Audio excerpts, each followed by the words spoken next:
Okay, thank you. Cloud voice in the data center. Hide meeting controls. Okay, good morning and happy Wednesday. As of uh, today, I think it's 4.5 weeks that we have. So the end of the semester is rapidly approaching us.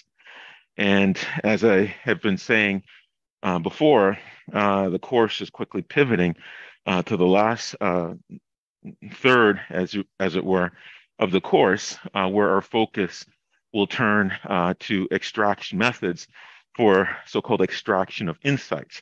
So that's the machine learning, data mining algorithms, and you will have opportunity to use them, specifically their incarnation in the scikit-learn APIs to process and extract insights from various data sets. Okay, but today, excuse me, and I apologize ahead of time for my voice. It's probably a little bit hoarse um, from, getting sick and catching something from my daughter, the usual thing. Um, so today, our focus will be on considerations for assembling processing pipelines. And we have made use of the PyCharm environment for developing Python programs that you can either run in the debugging environment, but more specifically, run from the command line. We've also looked at the Jupyter Notebook, which is very useful for all sorts of things. But today's topic for lab is going to look at considerations, and we will have another session for this when we talk more about writing programs that process inputs from the command line. But today's purpose with building pipelines, because that's how it's really done, modulo the reporting aspect, where a graphical environment is more suitable. But we've been talking and at the moment been looking at writing programs in the Jupyter environment. And these sort of active living documents are really useful for testing, for tinkering, for experimentation, because it allows you very easily to see your intermediate results for each one of the statements or blocks of code that you input into a cell. And it also makes a nice reporting tool because, as you know by now, you not only can you specify Python code in a cell in a Jupyter notebook, you can also specify a cell as so-called markdown language, which is an HTML-like formatting language for producing reports. And so this notebook is really, really intended for experimentation, but as you're finding with things like the NYC Taxi data, it might be somewhat suboptimal for that particular purpose. And we'll talk a little bit about why, and also getting to building pipelines, which is a solution for a lot of issues you might be encountering when you're trying to do an assignment with a, I would say, more large data set than you're typically used to dealing with.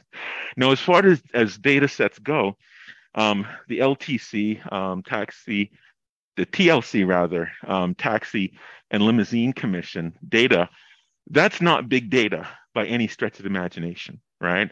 When you put them all together, these Parquet files, over the course of a 1 year reporting period, or 12-month reporting period, you'll find the size is anywhere between 5 GB and 10 GB for the consolidated file. You can easily run into data sets for various domains that are hundreds of gigabytes. And so if you think about concerns like these retail concerns like corporate Walmart or corporate Target or Costco or what have you, imagine the number of customers that visit these stores, and imagine all of the purchasing records, both the item and the quantity and the price and their identity, some information, maybe it's credit card number, maybe it's name.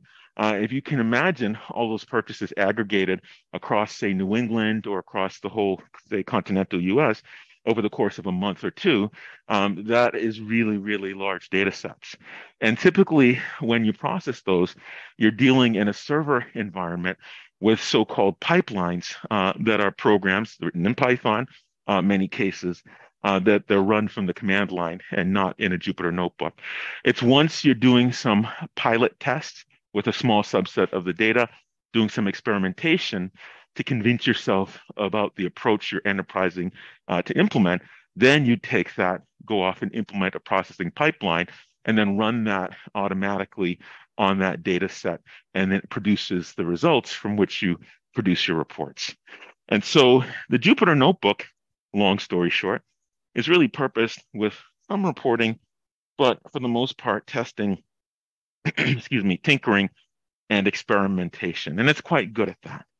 Now, if you look at what is comprised of this Jupyter Notebook, there are a lot of pieces that are running. Some you see, some you kind of know they're there, but they're not very prominent when they're running. And so you start out with your browser, and depending on your platform or your preference, you might be running something like Microsoft Edge. I know that's the symbol for Internet Explorer. I couldn't find one for Edge. You might be running on Mac OS, the default browser that comes with Mac OS Safari, or you might choose to install Opera, Firefox, which is an open source browser, or Chrome, which is freely available from Google. Now, of course, these browsers were originally intended for rendering or displaying websites, HTML that's loaded from server to server, but there are a lot of dynamic interactive um, uh, programming frameworks that run in browsers like JavaScript, Java, HTML5, PHP, all sorts of good stuff. So this browser's purpose when you run a notebook is for your display interface. It's kind of like your monitor. It shows you what's going on, and you can both receive information, can see stuff, and it also presents you a user interface, so-called controls that allow you to input information. You can type in your programs in the cells in the Jupyter Notebook. And then you have Jupyter itself. When you run Jupyter Lab, if you run it from the command line, you'll see a lot of messages go whooshing by. And what it's doing is running a server in the background on your machine. And this server is nothing more than a program that's running in the background. And this program sends interface commands to the browser. And so when you say, go ahead and display this in your Jupyter Notebook, or you type some command and you push the play button to execute that cell's worth of Python code, that browser interface is taking what you've written, sending it to the server that's running on your machine. When you start the Jupyter Notebook, the server is ingesting that and it's responding, it's processing it, and then it delivers a response back to the browser for display. Okay, so that's another program that's involved in running Jupyter. And then lastly, if it's Python code, certainly you have a Python runtime that's running, and that consists of the interpreter that's turning your Python code into so-called bytecode, and then sending that bytecode to the default C Python virtual machine. And that virtual machine, parts of it are written in Python, parts of it are written in low-level language. It then calls out to the operating system to implement the runtime behavior, the so-called semantics of your program. And so you have these three components. And as you can imagine, there's a lot involved, especially in this Jupyter server that's running. And all of that takes memory, right? It's not zero. It takes a lot of memory to do this because it's a lot of computation required when you interactively do displays for any type of application or system. In fact, when you buy a server, if you wanted to stand up or make available an email server or a web server, there's nothing special about it. But most server operating systems don't have a user interface. They don't have that nice desktop with icons, and you click on the folder and it brings up a nice listing of everything that's in your directory. It's just a command line prompt, because all you need for your computation is the software you're running and the command line. And it's a recognition that displaying an interface, all of this graphics, a so-called window icon menu pointer interface, or WIMP interface, as it's called, all of that takes a significant amount of computation. And if your goal is to efficiently process data, you don't need graphical displays in order to do that effectively. Okay. Any questions? Yes.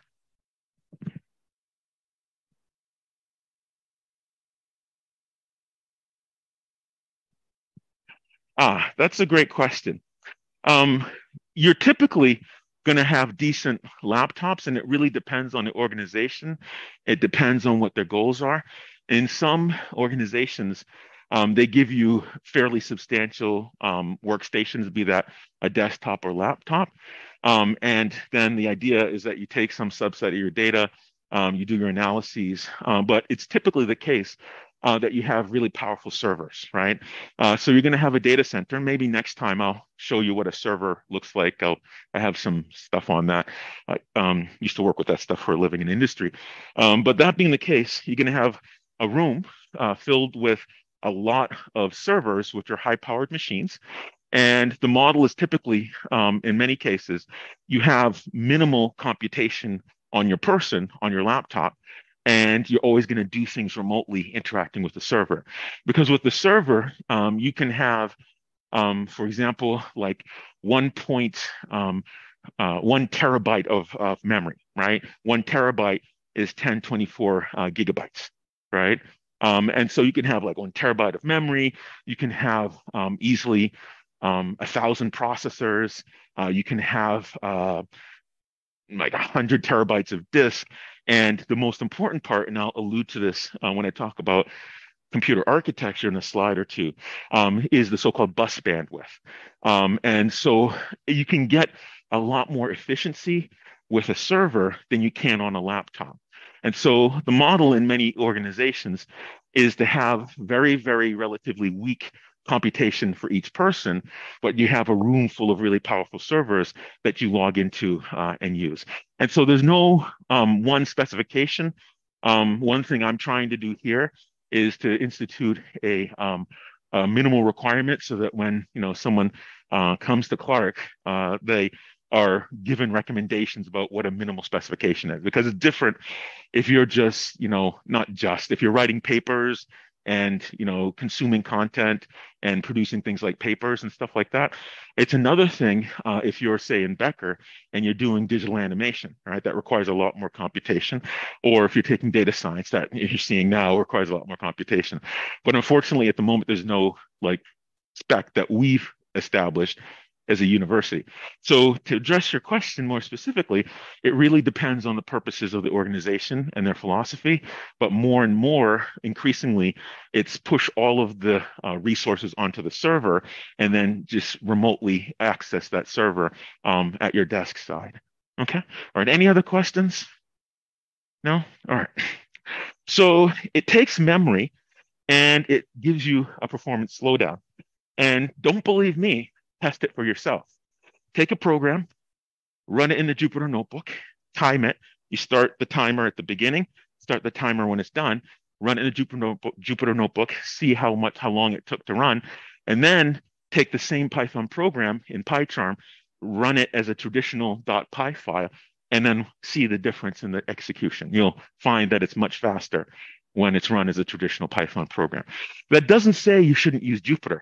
It's a great environment for experimentation and seeing if your algorithms work and trying things out. But then once you have those cells written and you're sure about the form that you want your program to take, you can always copy and paste it into a PyCharm project and then save it, debug it, and run it as a traditional program from the command line, not from the debugger. And we'll talk a little bit more about that next week. So I just want to start the conversation now. Okay, any questions? Does that make sense? Yeah? All right. So rather than have all of that machinery, the browser, the Jupyter server, and then Python on top of that, why not run Python directly on your machine? And when you do this, it reduces your memory footprint because you have less things in memory, vying for contention for the resources on your system. And it also increases your performance because you don't have that level of indirection. With the Jupyter Notebook, you have what you do with the browser, going to the server, going to Python. Here, it's just between Python and the operating system. Does that make sense? Okay. And so when we talk about building a pipeline, oftentimes, and this isn't the only way people think about it, you talk about algorithmic steps. And these algorithmic steps can be very simple. And typically, you represent it visually. And you take a set of inputs, you process those inputs in your algorithm, or your algorithm ingests those inputs and performs some computation, and it produces some output. Now, these inputs can come from anywhere. It can come from a remote server. It can come from a database. It can also come from your file system. Like we have the Parquet files from the New York City Taxi and Limousine Commission. And so with this, of course, it's really important to decide what your algorithm is going to do. Now, if you're a computer science major, there's a whole semester in algorithms. I think it's just algorithms. I don't know if it's data structures and algorithms or just algorithms, but it's a really important aspect of studying computer science because it teaches you the formal specification, the so-called mechanization of some process. And so, I remember my previous institution, we used to be involved in open house weekends and prospective student weekends. And we'd always begin it by saying, computer science has nothing to do with computers. And what are you talking about? It's all about data, about mechanized computation and the resources that are wrapped up in that. It has nothing to do with computers. And so part of the study of algorithms is both the formal specification or mechanization of some process in a way that someone can read that specification and reproduce what it is you're trying to accomplish. Okay. Any questions? And so an example of this, so thank you. Suppose you wanted to sort some collection of objects, and it could be words, it could be people based on some attribute, it could just be numbers. And so you'd start out with an input to your processing, an unordered collection of data, and you have your sorting algorithm, and there are various ways to do sorting, insertion sort, merge sort, selection sort, all sorts of things that you'll learn in an algorithms class. And then the outputs of this, what is true when you're done, is this set will be changed. The ordering will be in a particular way depending on what your criteria were in your sorting algorithm. And so it's really important to specify what is your algorithm, but these algorithms are not free. One of the considerations in so-called theory of computation, the theoretical side of computer science, are the resources that are consumed when you run a computation. And those resources fall into two major categories. There's time and there's space. And so for time, it's not wall clock time, like this took 10 seconds, this took 20 seconds. Time is described in computer science, or in algorithms more correctly, a theory of computation, it's described as so-called steps in an algorithm. And so a step corresponds to some sort of behavior, a single behavior among a collection of behaviors that your algorithm engages in order to mechanize some process. And so when you talk about time, you're concerned about the function that's used to describe the amount of time or basic steps that it takes to execute your algorithm. Now, some analyses might say it's going to take too much time. So what do you do? Well, first you have to know it's going to take too much time, know this analysis called Big O notation and temporal analysis and algorithms. Then if you know something takes too long, and there's a definition for what too long means in algorithms, then you have to approximate the problem. And there's our whole host of methods for so-called approximation algorithms. Some of them involve randomization, some of them involve subsampling, some of them involve other considerations that I won't talk about in this class. The other resource is space. And space corresponds roughly to memory that your algorithm, your mechanized process consumes. Because if you do not have enough space to compute what it is you have to compute, you're not going to be able to run that computation. That's not feasible. And again, there are a whole host of methods, both in terms of making your computation distributed. You load it, your data, if you don't have space in one place, you scatter it across a number of different computers. And then the cost you pay is in the messaging that you pass back and forth to integrate all of these pieces when you solve these pieces. And so the use of memory or space is typically described as some function of the inputs that you feed into your computation. And that's typically how it's done. And if something is too big, it's infeasible. And then you have to either approximate, subsample, or you distribute it across a number of different machines. Any questions about this? Make sense? And so many of you are finding that, yeah, computation is not free. I've seen the messages of the sort. It's taking a really long time, and 5 to 10 minutes is not a huge amount of time in the grand scheme of computations on data, or it's taking all of my memory, right? So let's talk about some of the issues wrapped up in that and some strategies for how you can mitigate the amount of resources taken for the NYC problem. Any questions? No? All right. And so modern computers actually lend their existence in the current form. Once we go quantum, it'll all change. I'll be retired, so you all can take care of that. We need you to get good jobs because I need someone to fund my Social Security. All right. It seemed funny when I thought about it yesterday. But anyways, so the modern computer architecture is the so-called von Neumann architecture, and it goes all the way back to 1945. People also call it the Princeton architecture because this work, its mathematical work, was done at Princeton University. So computers in their modern form, they're quite old. And so a computer has a number of parts, and a lot of people like to draw parallels to that and vertebrate organisms.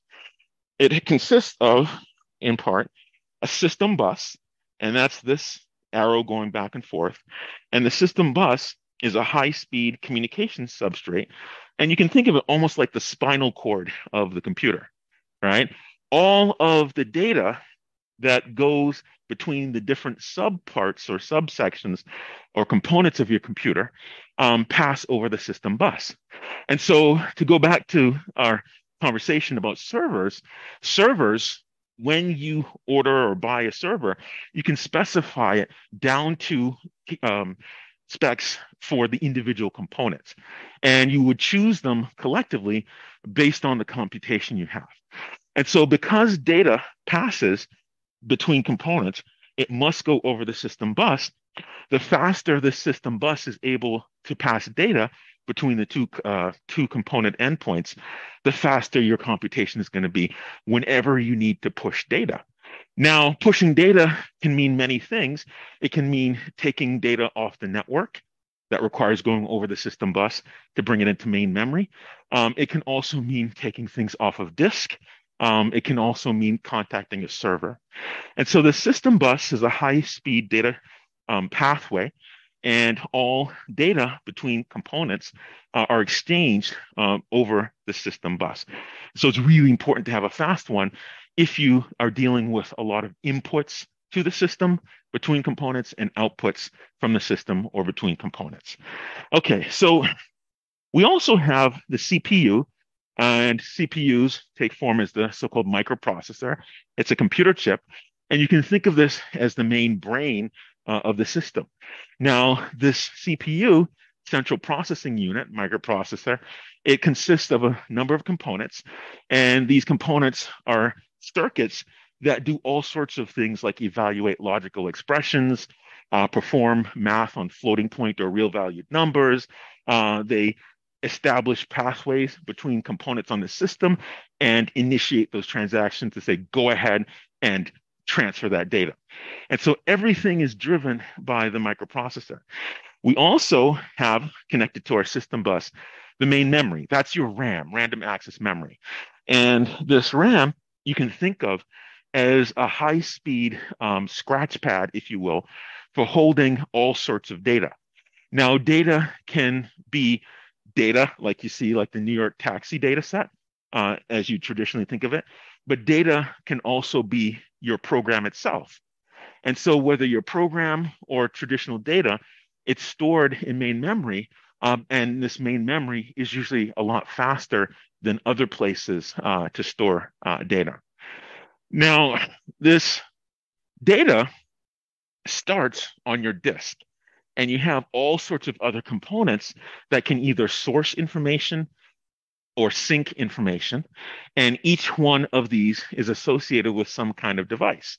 Now, a device, we talked about a magnetic disk when we talked about file systems. These devices have specific ways you can control them. And associated with these devices is a special circuit called a device controller. And this device controller's purpose is to, on the device side, let me just get my pen here. For example, here's my disk. And this disk has specific ways you control it. You have to spin up the platters, spin down the platters. You have to move the read-write head, all sorts of stuff. So the controller implements those interfaces. It knows how to talk to the disk in order to get it to do all of the things that disks do in order to store data or to read data. And so the controller sends both data and commands to the disk, and then the disk sends responses, including data, back to the controller. Now, on the system side, this controller, I'll draw that as a box, it hides all of the details about how you interact with the device. And that's really, really important because when you're writing programs, you don't want to have to say, okay, disk, start rotating. Okay, find this file. Where's this file? It's in track 0, sector 5 through sector 7. Okay, go ahead, move the read-write head to track 0, sector 5 through sector 7. Okay, put the head down, go ahead and read the data, right? That would be a royal pain. Now, at some point in the past, that's actually what getting data from disk was like. But what's really important is presenting a very simple, consistent interface that you use to access these devices. So on the system side, these controllers present an interface that hides all of the details of what it means to interact with that device. Okay, does that make sense? Any questions? And so there are other devices. There's your monitor. Now, you don't have to worry about the memory locations associated with your screen. You don't have to worry about refreshing your screen. You don't have to worry about drawing 60 pictures a second in order to show things moving video on your screen. You don't have to care about all of that. That's handled by the graphics controller. Now, on the system side of the graphics controller, you just have basic draw primitives, and it handles all the details inside about how you push pixels to the screen for your display. And so associated with each of these so-called input-output devices is an I/O or input-output controller that hides all the details of what it means to interact with your device. So all you do is you plug in your USB keyboard and magically this thing appears. And all you do is you start typing. When you want to read a file, you just say file open and you give it a path to the file. And the system hides the details of what happens underneath the covers. And so we have also connected to our system bus, we have our so-called I/O input-output devices, and each I/O device is associated with a controller that knows how to interact with the details of each of those physical devices and hides those details, making it easier for you to interact with them. Okay, any questions? Does that make sense? Okay. And then we also have keyboard, network, mouse, all sorts of things. Okay. And so this is the von Neumann or Princeton architecture. And as you can imagine, a system has finite resources. In this case, in this diagram, we only have one CPU. And you can have machines nowadays, where you can have multiple CPUs. Some you can have as many as 64 CPUs. Now, of course, where you pay the cost for your system is for all the engineering that goes into stuffing more computation, more CPUs into the same chip that costs money. All of the engineering that's wrapped up in making a really fast system bus, because these things traffic in electricity, and a 1-bit logic 1 in base 2 is represented as plus 5 volts, and a 0-bit is 0 volts. And so when you're sending data, you get electricity flowing through these components that are changing rapidly between 0 and 1. Now, of course, getting a bus to be really, really fast means these sequence of zeros and ones are going really, really fast. And there comes a point where they're going so fast, you're going to have a lot of electromagnetic energy leaving the device going into the atmosphere. It's just what electricity does. And so when you build a system, in fact, I do this like for my research lab, I don't just buy, nothing wrong with a Dell or general purpose computer, or HP and all the major brands. When I buy a server, I don't buy a single machine. I actually buy it based on the parts, because there are specific things that I need out of it. Okay. Any questions? All right. And there are vendors where you can, like ThinkMate computers, and there are all sorts of them. CDW, we can actually build a system by specifying the parts, and then they will assemble it, and you pay for it, and they'll ship it to you. Okay. All right. Questions? No? All right. So the operating system's job is to then take these resources and share them among all of the programs that might need access to them. And so let's say you're running your word processor. It uses the monitor, it uses disk, it uses memory. Let's say you're running instant messaging. You're using the network, you're using the screen, and you're using memory. And so you have these finite resources. You only have one or small number of copies of these resources on your computer, but you have many dozens of programs that are all contending for access to them.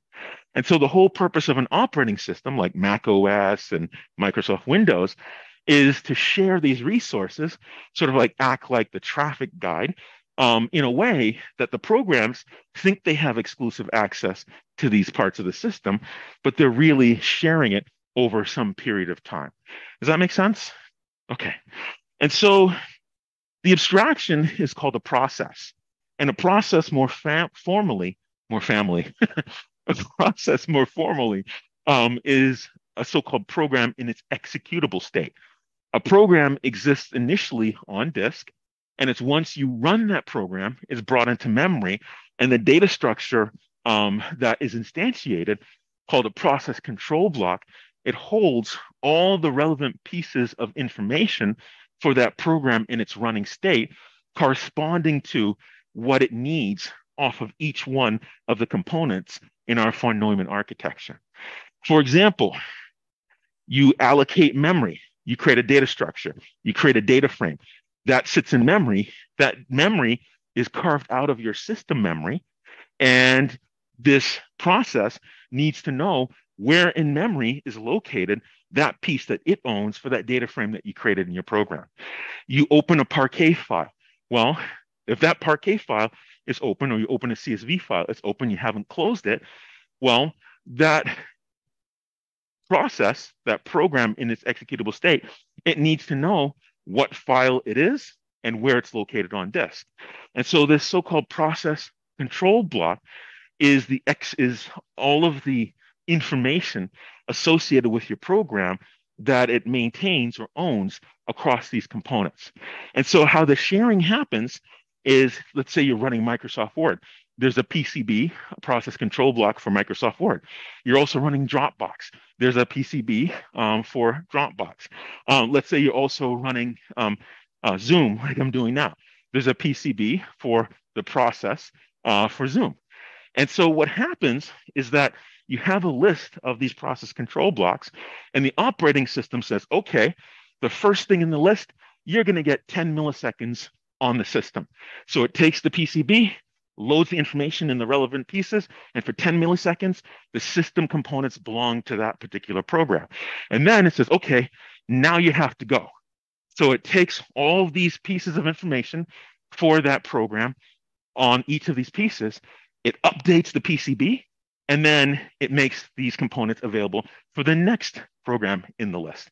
And so this constant switching is called scheduling and dispatch, and all of the programs wait in line, their PCBs, and it gives each one some amount of time, say 10 milliseconds, for its use of the system. And so what ends up happening, you think that these programs are all running, quote unquote, at the same time. But really is what is happening is each program is getting a little bit of time, and then it goes back to the first one and does it again and again and again. Does that make sense? Okay.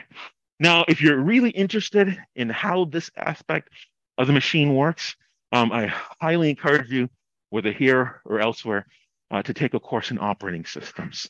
It's the study of all of the parts of an operating system, what they do, and all of the engineering issues associated with this sharing of the machine among programs. Any questions? Does that make sense?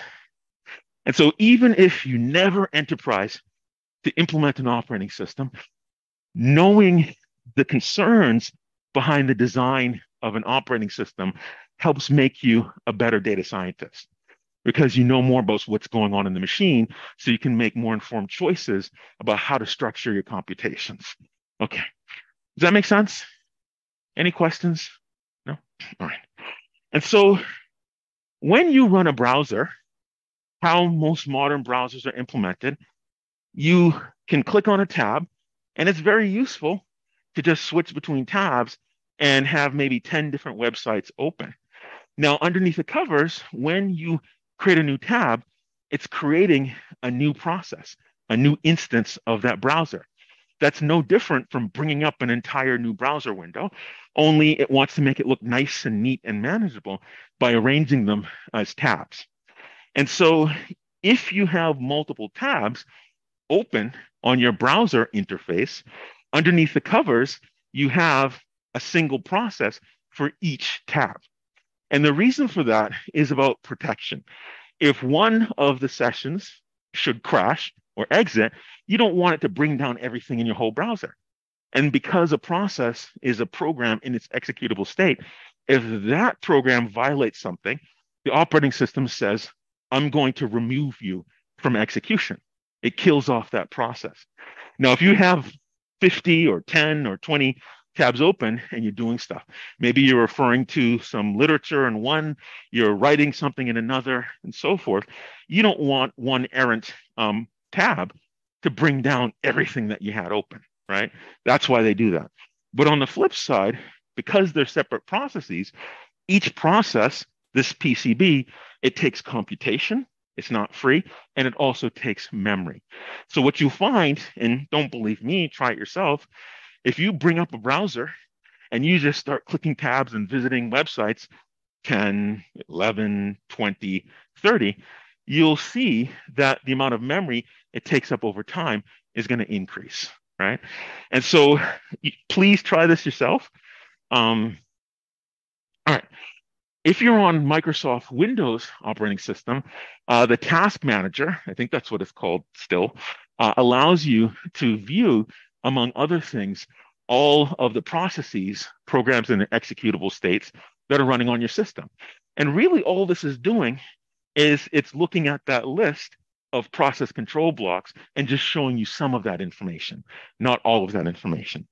And so one thing you can do is look at what percentage of time on the CPU is being taken up by each process. You can also look at how much memory is being taken up by every process.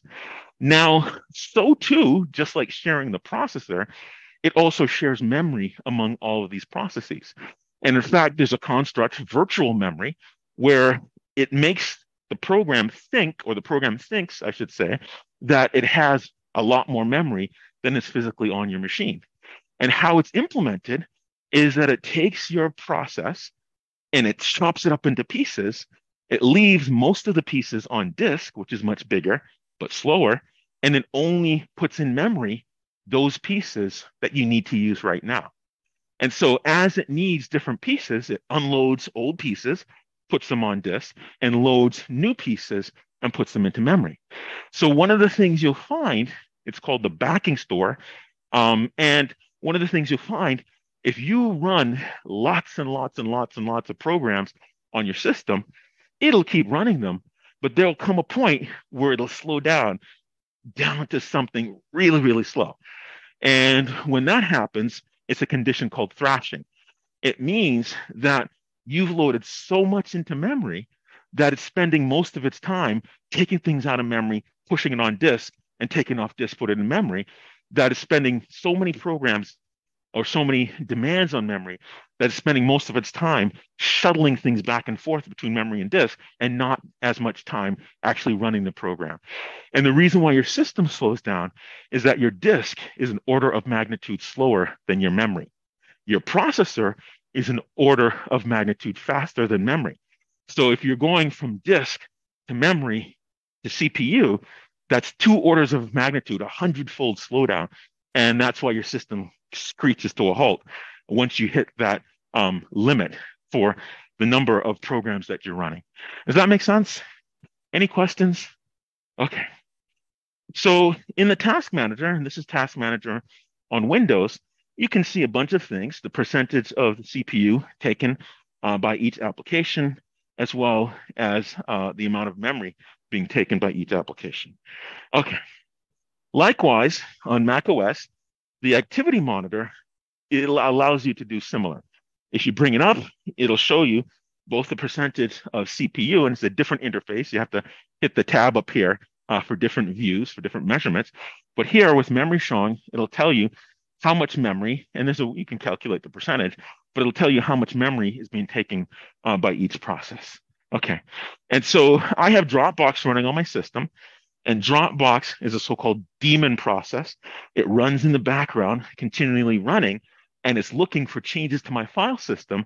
If I create a new file or modify a file, it takes it and says, oh, this is new, something's changed. Let me send it up to the server. And then each machine that I have Dropbox running on, it downloads it. So it's synchronized. It's like having a USB key that is on each machine, and you don't have to do any work to load the data. And so with that, even though you don't see Dropbox, it's there running continually. And because nothing happens for free, there's a PCB associated process control block associated with Dropbox, and it takes up CPU resources and it takes up memory. Does that make sense? So one of the things you'll find, if you know that you have, say, a total of 16 gigabytes of memory on your system, just because it doesn't look like something's running on your machine, you do have a lot of stuff running on your machine. And so one of my recommendations is that if you're going to deal with larger data set, that you start closing applications that you don't absolutely need running at the moment. So you can reserve more of your space, your RAM, for the computation you're trying to run, namely the processing of the data. Does that make sense? Any questions? No? All right. And so I'm going to, all right. So I'll do this part first. So let's continue on with this idea of building a processing pipeline. And so a processing pipeline is nothing more than an assemblage of different processing algorithms, mechanization of a process. And like I said before, each one takes an input and it produces an output. And if that's the case, you can certainly wire together more than one so that the output of one processing stage serves as the input to another processing stage.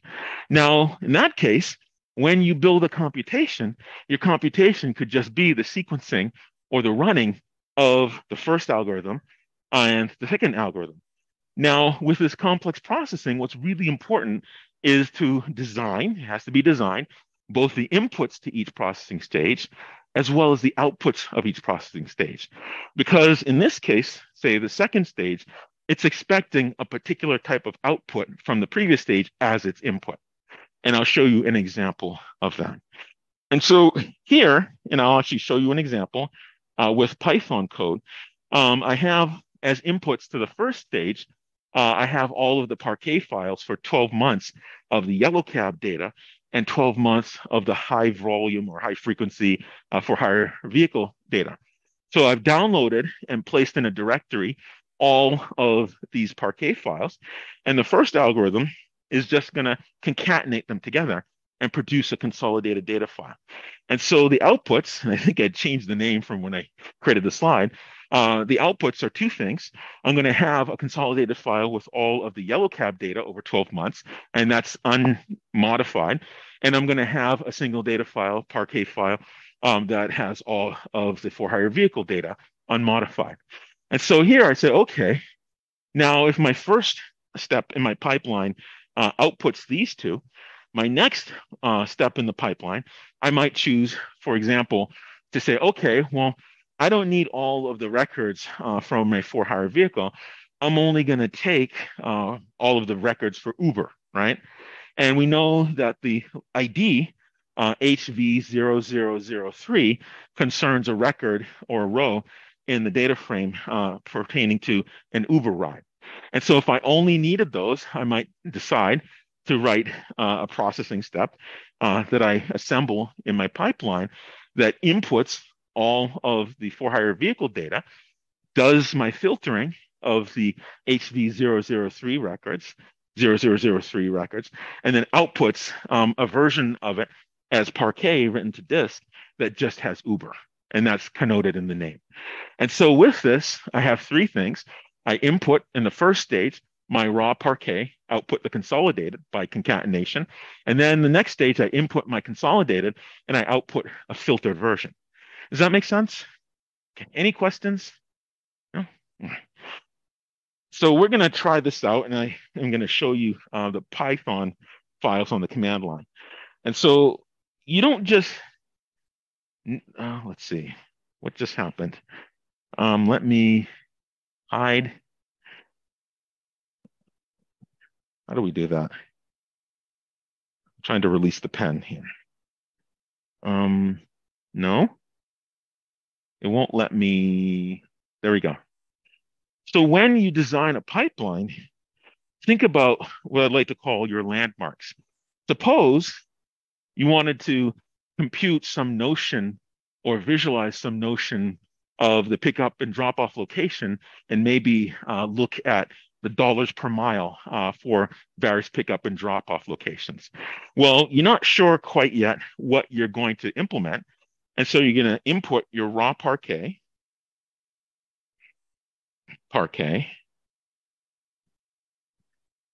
and maybe this raw Parquet has all of the data, or maybe it's one data file at a time. Let's just assume one data file at a time. Uh-oh, I just froze. So you're going to input that, and then maybe you want to extract your columns. I'm a little rusty with this. Let me move down here. Maybe you're going to extract your columns. And so we say extract your columns. That could be a type of processing that you're doing.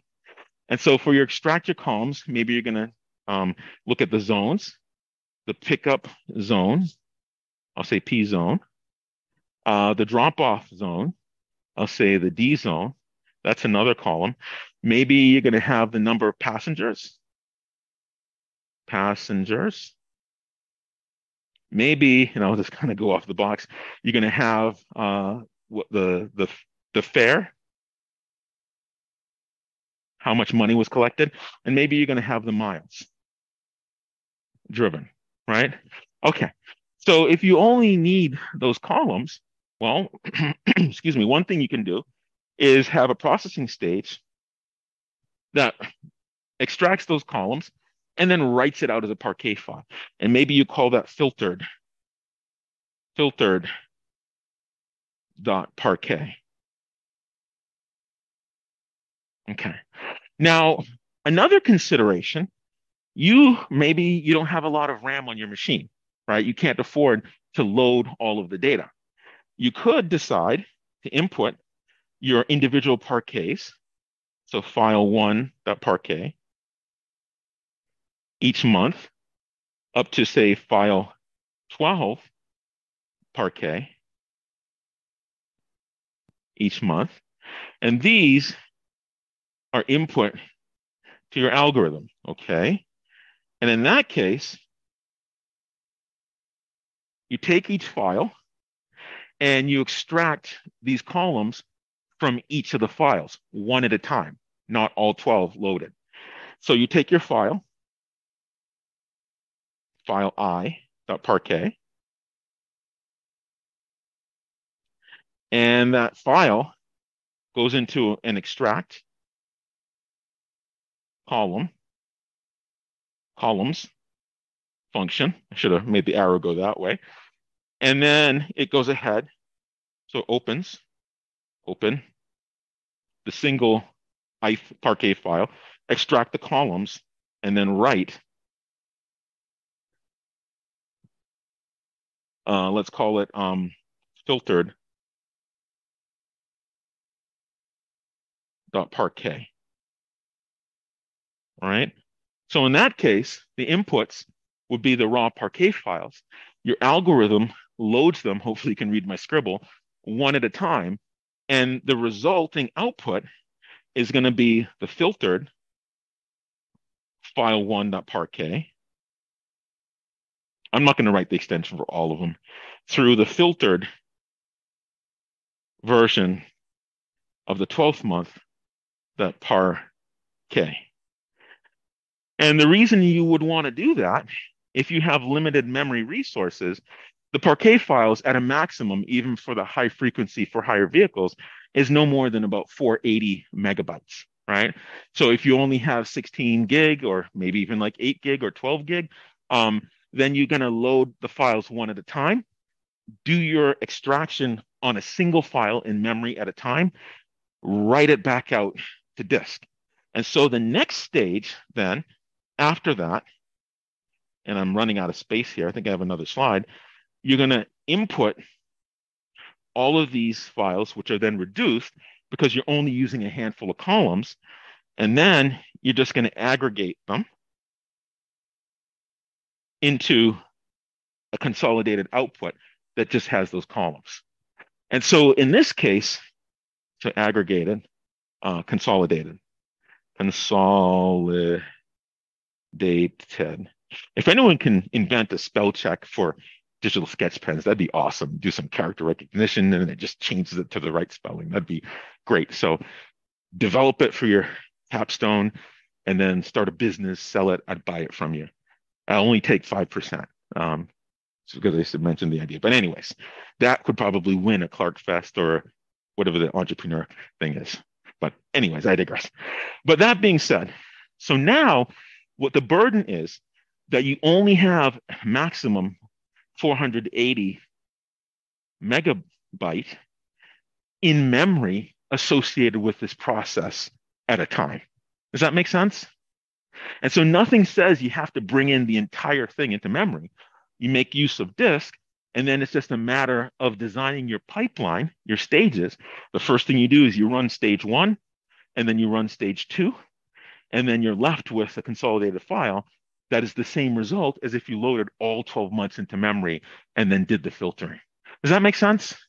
Okay. Now, in another module, we'll look at using the command line to do this. Every operating system has something called a scripting interface. And what the scripting interface allows you to do is to specify a type of program that runs other programs from the command line. And so with this, you could actually design a so-called shell script that will run your computation for you. And if you have different versions of different components in a pipeline, different stages, you can now assemble experiments at will by just changing which components you run and in what order. And because you know what the inputs are and the outputs are, you know what to expect when you implement something that takes as its inputs the output of some other processing stage. Does that make sense? And so I call them landmarks, all of these intermediate results that you have in your specification for your pipeline. And this is more how it's really done in a server environment. You create your processing stages, you adopt standards for what intermediate landmarks you're going to have, and then you run these things after you implement them from the command line in a scripted environment so that you can automate it. And um, it's not atypical, very common to have computations that run for minutes, that could run for days, right? Depending on how much data you have and how complex those computations are. Any questions? No questions? Make sense? Okay. So we have 18 minutes left. So let's take a look. I just had more scratch space here. Let me stop the share and let me keep the annotations and let me restart the share, and we'll go to the command line and take a look at we'll take a look at the terminal and keep thinking there's something else, but I know there's oh, yeah. Okay. And we'll take a look at the data. Okay. So let's share these two things. Oh, you know what? That's what I wanted to do. I knew it. Every time I have in my mind of forgetting something, it's usually right. So we have the terminal, we have the data, and we have the activity monitor. There we go. That's what I wanted. Okay. So here's the data. And you'll notice here, I have in one directory, I call NYC data. And you see all the Parquet files going from, well, I have 2021 there too, but I'm really interested in February 2022 through January 2023. And so as you can see, the biggest one is December 2022 for the high frequency, high volume for hire vehicle.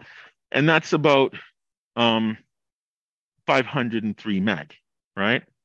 And so a strategy of pulling these files one at a time into memory and processing or extracting the columns you need for it is a good strategy if you find in a pipeline, if you find that you're limited on the memory resources. And so from there, let's go to the command line, and I'll just show you the answer like the cooking shows, and then we'll look at how we got to that. And so I have two computations. One takes each of the Parquet files over the 12-month period for the yellow cab and for the for-hire vehicle high-frequency version, and it merges them together by concatenation, and then it stores the result as an all data version for yellow cab and the for-hire vehicle. So then the next computation consumes the for-hire vehicle all data version of the Parquet file, the output or landmark from the first processing stage for merging or concatenation, and it extracts all of the Uber records. So let's take a look at the result for merge. I did that on my machine at home. And one of the things I do is I start, get the current time before I run my computation right inside the main entry point. And then I get the current time after my computation is done. And then I compute the difference, which the Python time API does for you, that algebra, and I display it. And so as you can see, and I like to have different messages so it gives you a good feeling that it's doing something. And I start out by opening the first one by name or in chronological order, and then I append subsequent ones one at a time. I then write out the consolidated one, and then I do the same for the high frequency for hire vehicles. And then this is about 10 minutes, right? 691 seconds. And so it's not atypical. You might be used to things taking like instantaneous, maybe second or two, but it's not atypical for things to take 10, 20, maybe even 30 minutes. But what running from the command line does is it removes all of that extra machinery in place for the browser and the Jupyter server. So you're running just the Python on your operating system. So it's more memory efficient and it's also more time efficient. Okay.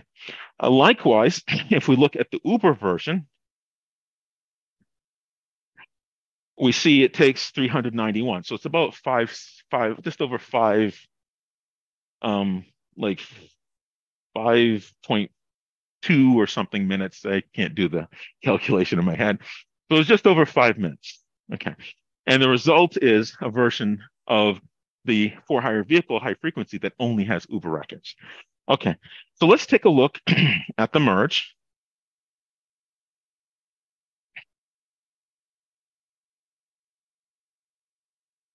Actually, you know what? Set number.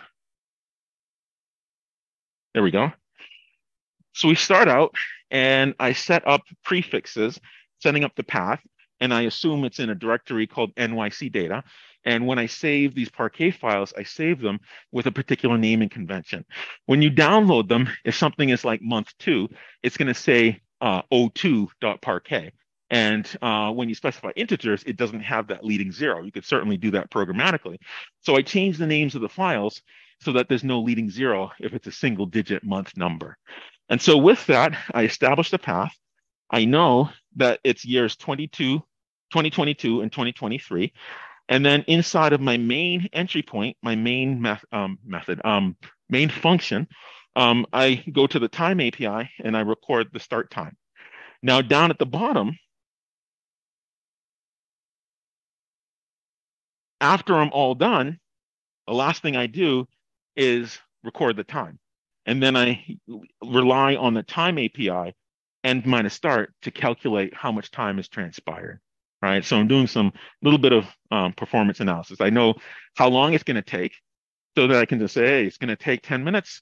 I'm going to just go grab a cup of coffee while this thing is running. Okay. And another thing to keep in mind is if you're doing this on your laptop, you want to have your laptop plugged in. Most modern laptops are trying to be helpful and preserve battery life. And so whenever you are not plugged in, you're running purely off of battery and your operating system shuts down parts of your machine in effort to preserve battery. If you're running a heavy duty computation, you might not want to do that because you want all parts of your machine running full speed. And so I would also recommend you plug in your laptop when you're running heavy computations to give you an opportunity to use full parts of your machine because you're not trying to, keep it running for 8 hours, right? Okay. Any questions? No? All right. So that's the time aspect. Let me go back. I create my data structures. And the first thing I do is I build strings for the paths to each one of the Parquet files. So I start out with NYC data directory, starting with yellow cabs for 2022, February through December, and then 2023, just January, right? And so these blocks, if you're 2022, you compute the right prefix for that, versus 2023, you use the right prefix for that. Okay, any questions? No? And then I just create an empty Python array and I append my set of paths for the 12 Parquet files for the yellow cab and the 12 Parquet files for the for-hire vehicle. And so then the first thing I do, I start out in this next block, I read that first yellow cab Parquet file in the list. And after I read that Parquet file, load into memory, I then iterate through the rest of the list and I do a concatenation. Okay. And so here I'm concatenating the remaining 11 months once I've loaded that first month, which is February 2022. Okay. Does that make sense? Any questions? No? All right. So I do that, and here I load that first file, okay, and then I iterate over the remainder, and you notice range 1 to length of the list, and I do a concatenation.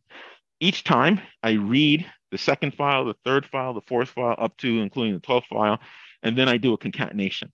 Now, when you do operations in Python, when you look up the APIs, it's really important to know if it operates what's called by value or by reference. When something operates by reference, it looks at that thing, that data structure in memory, and it operates on it.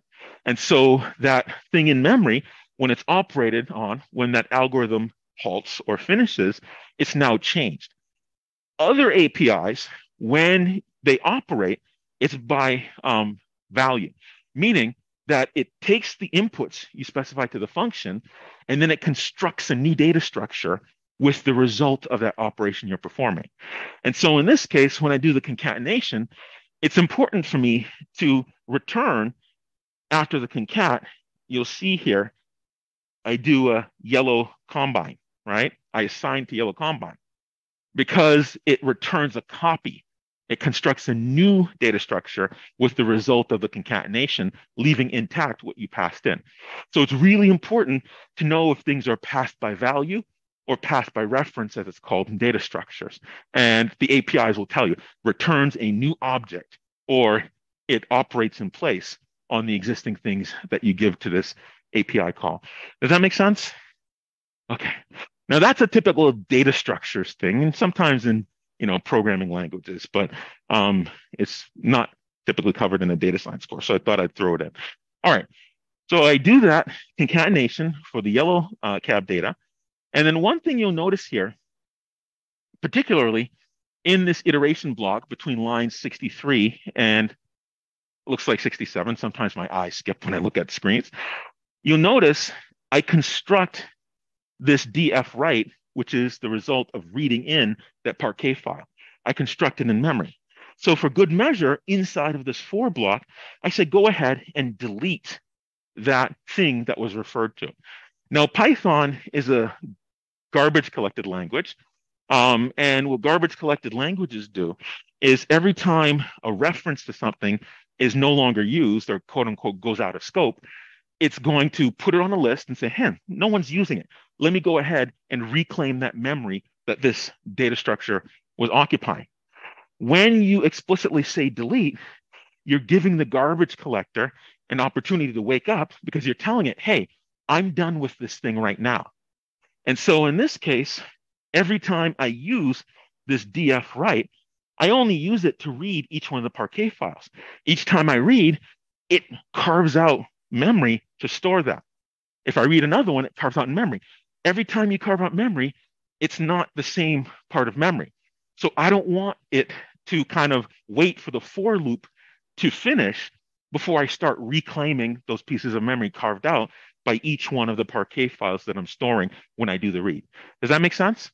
And so using delete allows you to hasten when the garbage collector wakes up to reclaim memory, because I don't want to wait until 12th iteration, this for loop ends, and then it's going to go ahead and reclaim them. Does that make sense? Okay.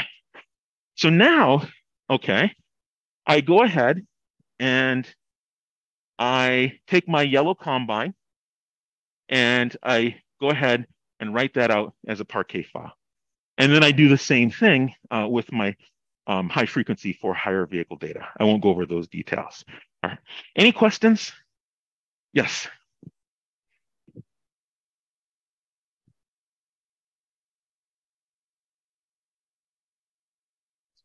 Mm-hmm.